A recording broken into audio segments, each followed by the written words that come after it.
السلام علیکم ورحمۃ اللہ وبرکاتہ۔ وعلیکم السلام ورحمۃ اللہ وبرکاتہ۔ پارہ نمبر 20، سورۃ القصص، آیت نمبر 76، آیت نمبر 76۔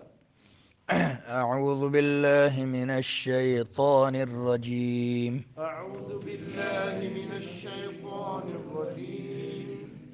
ان قارون ان قارون کان كان من قوم موسى من قوم موسى فبغى فبغى عليهم عليهم وآتيناه وآتيناه من الكنوز من الكنوز ما إن ما إن مفاتحه مفاتحه لتنوء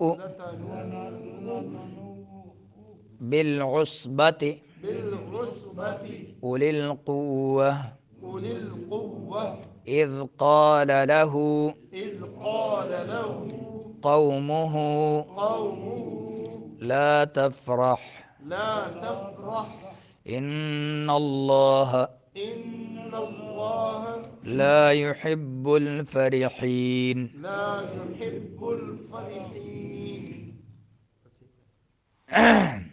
أعوذ بالله من الشيطان الرجيم.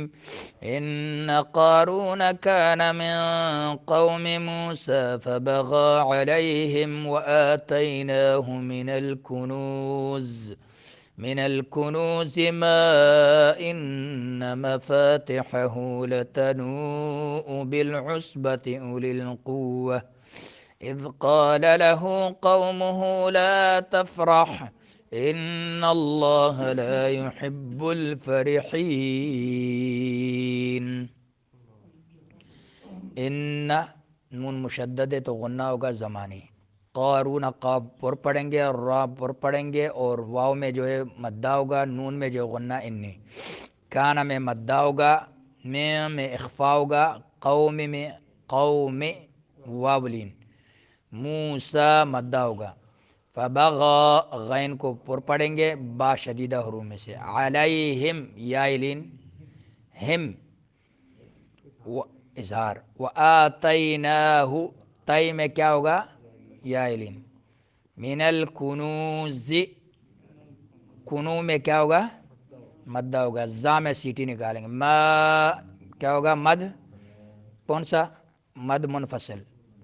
ان مشدد ہے تو غنہ ہوگا. مفاتحہ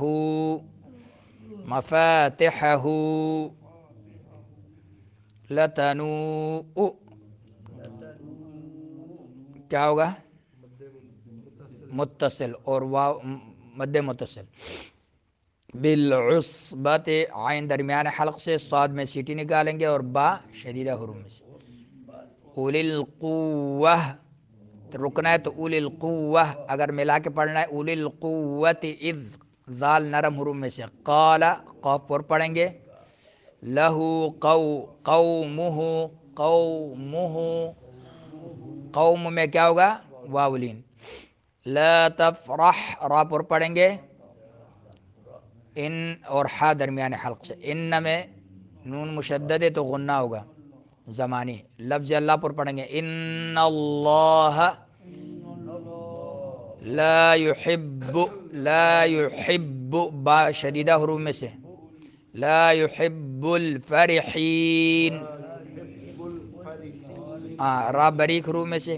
حین میں جو ہے مدہ ہوگا اور نون میں غنہ انی ہوگا.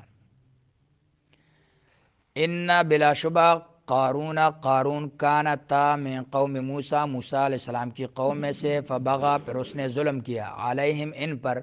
وآتیناہ اور ہم نے دیا تھا اسے. من الکنوز خزانوں سے. ما اس قدر کے. ان بلا شبہ مفاتحہ اس کی چابیاں. لتنوء البتہ باری ہوتی تھی اٹھانے میں. بالعصبت ایک جماعت پر. اولی القوت قوت والی. اذ قال جب کہا لہو اس سے. قومہ اس کی قوم نے. لا تفرح نہ تو اترا. ان بلا شبہ اللہ لا يحب نہیں پسند کرتا الفرحین اترانے والوں کو. یہ قارون جو تھا بے شک قارون موسیٰ کی قوم سے تھا.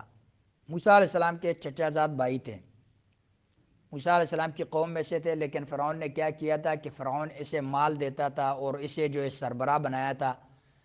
اکثر یہ جو ظلم کرنے والے ہوتے ہیں جیسے آج بھی جو ہے اپنے اسی قوم میں سے آدمی کو چن لیتے ہیں ان پر مسلط کرنے کے لیے اور اسی کے ہاتھ سے ان پہ ظلم کرتے ہیں، جیسے ہمارے ہاں آج کل ہو رہا ہے.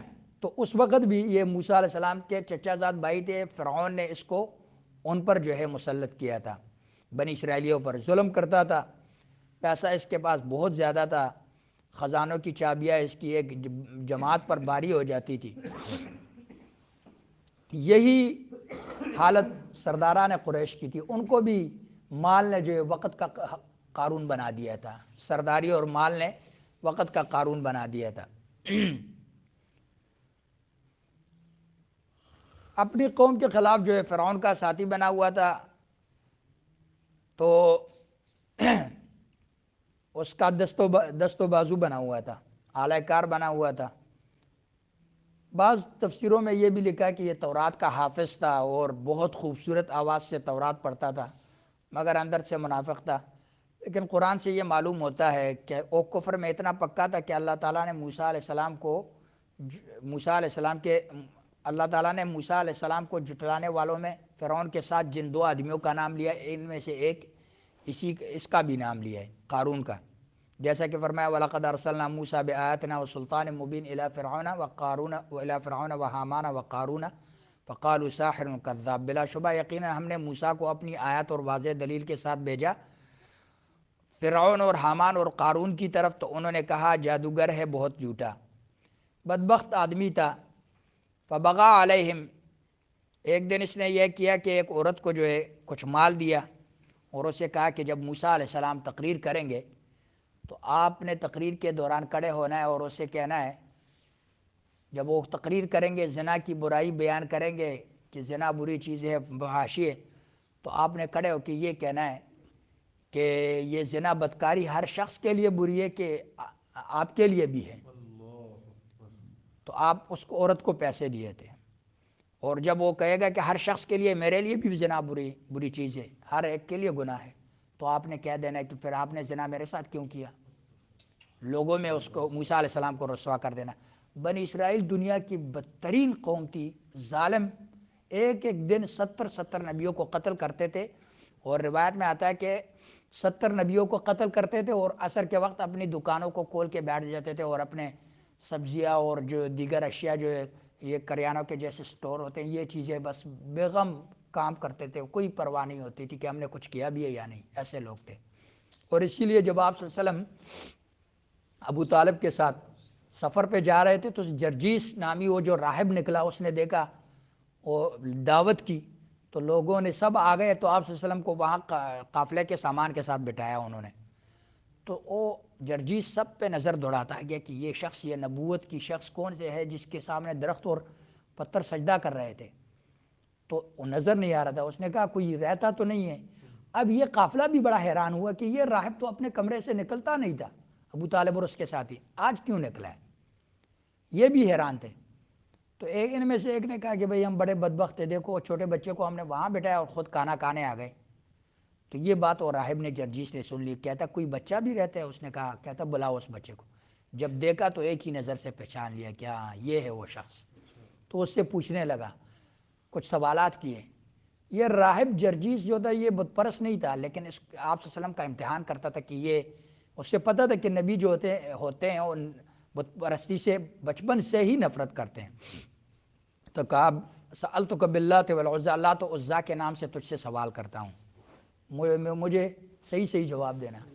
تو آپ صلی اللہ علیہ وسلم نے فرمایا واللہ ما ابغضت لہما بشیء، اللہ کی قسم مجھے دنیا میں ان سے جتنی بغض ہے کسی اور سے ہے نہیں. تو جرجیس خوش ہوئے. اس نے کہا سألتک باللہ، چلو اللہ کے نام سے میں آپ سے سوال کرتا ہوں، آپ کیسے خواب دیکھتے ہیں، کیا دیکھتے ہیں، یہ وہ سب. جب اس کو پھر اس کی دامن اٹھائی، پھر پوچھا کہ اس کا والد کون ہے؟ تو ابو طالب نے کہا میں والد ہوں. تو اس نے کہا نہیں، آپ اس کے والد تو نہیں ہیں۔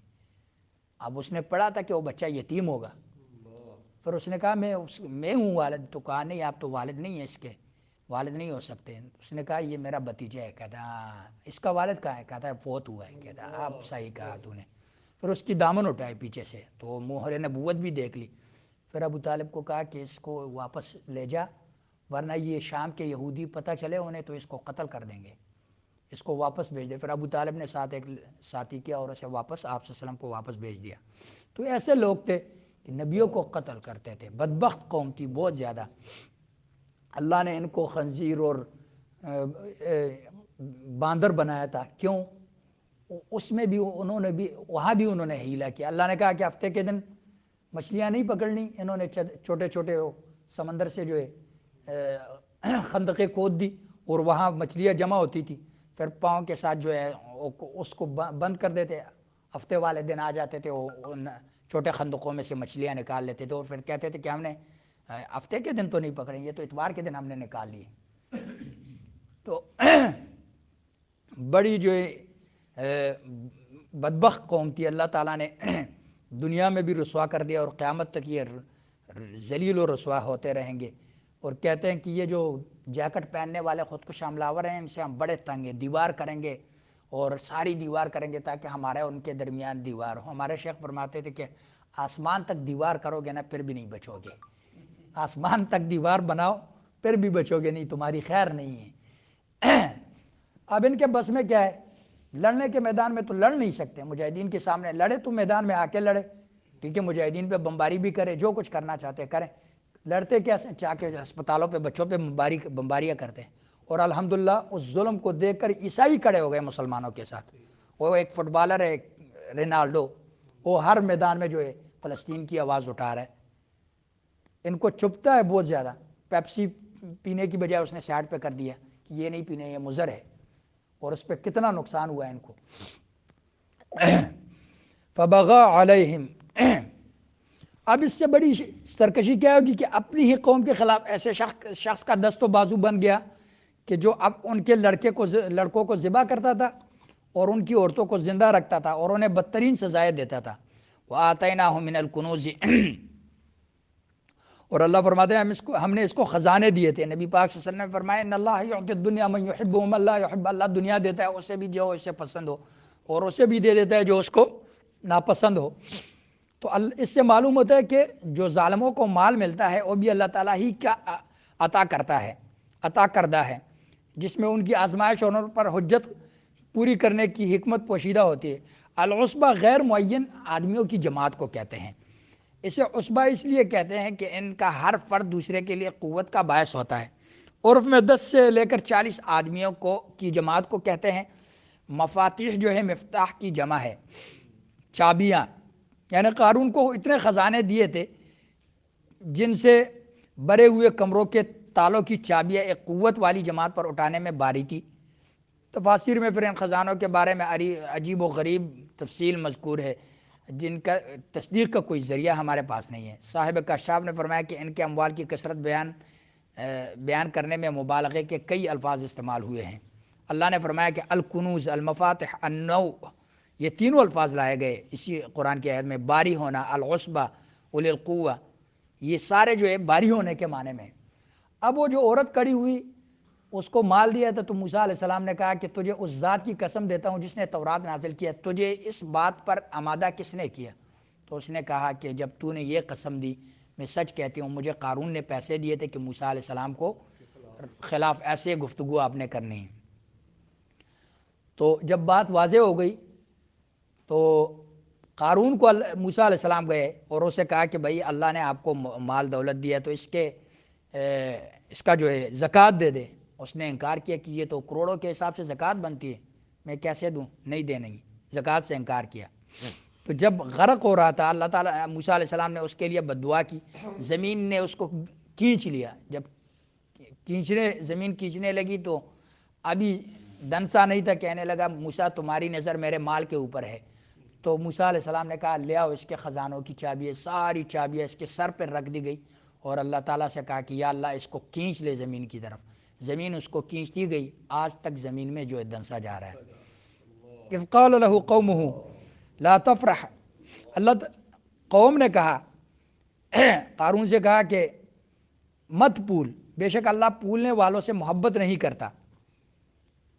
نبی پاک صلی اللہ علیہ وسلم نے فرمایا کہ تکبر اللہ تعالیٰ کو ناپسند ہے، سوائے ایک جگہ کے میدان جہاد میں جب انسان تکبر سے چلتا ہے تو وہ اللہ کو پسند ہے، باقی تکبر سے چلنا اللہ تعالیٰ کو پسند نہیں ہے۔ جب انسان اللہ تعالیٰ اپنی نعمتوں سے انسان کو نوازتا ہے تو وہ پھر ان سے بھول جاتا ہے، اس کی گفتگو، اس کا لباس، اس کی چال ڈال، اس کے رنگ ڈنگ، غرض اس کی ایک ایک ادا سے کبر و غرور ٹپکنے لگتا ہے۔ یہی حال قارون کا ہوا۔ بنی اسرائیل کے نیک بزرگ اور عالم لوگوں نے اسے سمجھایا کہ اللہ تعالیٰ نے جو تجھے دولت دی ہے تو اپنے آپ میں رہ، اسے اللہ کی راستے میں خرچ کر جو اللہ نے تجھے دیا ہے، اور مت پولنا نہیں۔ اللہ تعالیٰ پول جانے والوں سے محبت نہیں کرتا۔ تو یہ سمجھانے کے باوجود اس شخص کو سمجھ کچھ نہیں آئی، اللہ تعالیٰ نے دنیا میں اس کو رسوا کر دیا۔ اللہ سے دعا ہے کہ اللہ سمجھنے اور عمل کرنے کی توفیق دے۔